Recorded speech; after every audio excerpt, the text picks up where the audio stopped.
All right. Question number 5 has to do with frustrations. So this parent has been doing ABA with their child for a long time now, and the child's starting to be at elementary school age.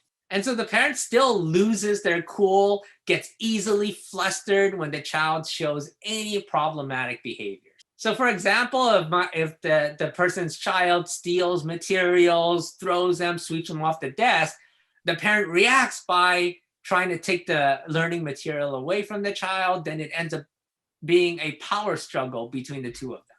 So the parent wants like, what should I do?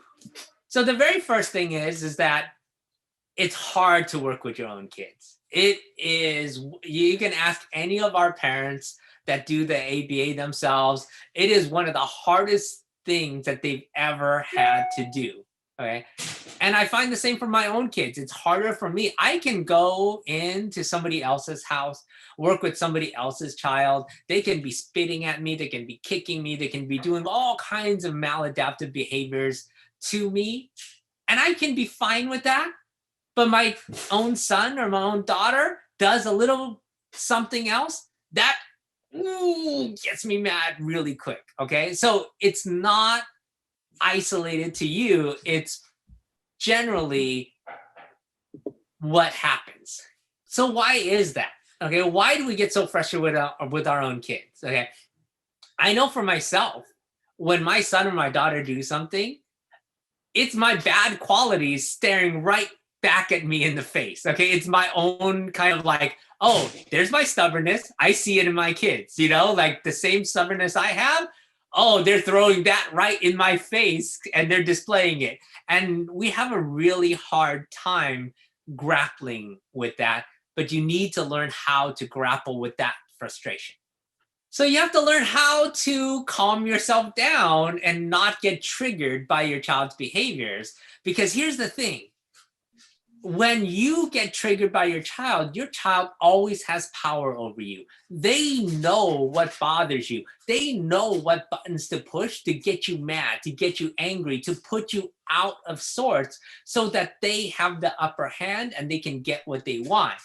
And it's your job to make sure they don't get what they want. And if I've learned anything here, you never want to give that power over to your child because they will abuse it, okay?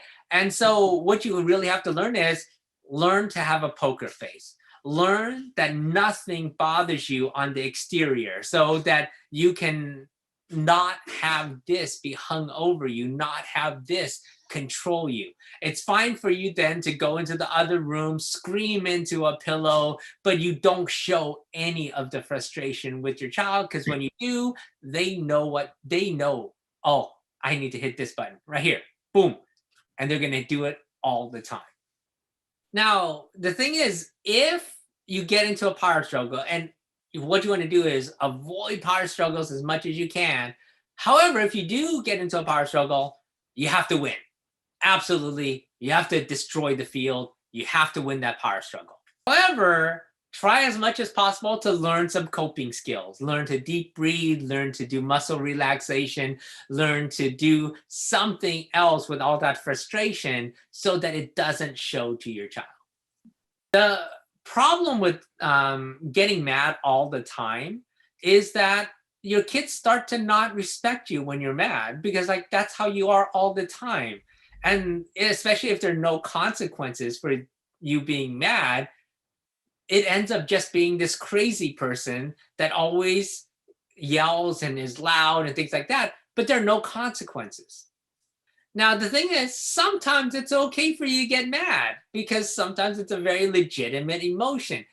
However, if you get mad, make sure that you have consequences associated with you being mad so that they can really understand oh, I don't want mom or dad mad because once they get mad, these are the consequences that happen to me as a byproduct of them being mad. But you have to be a cold, calculated mad.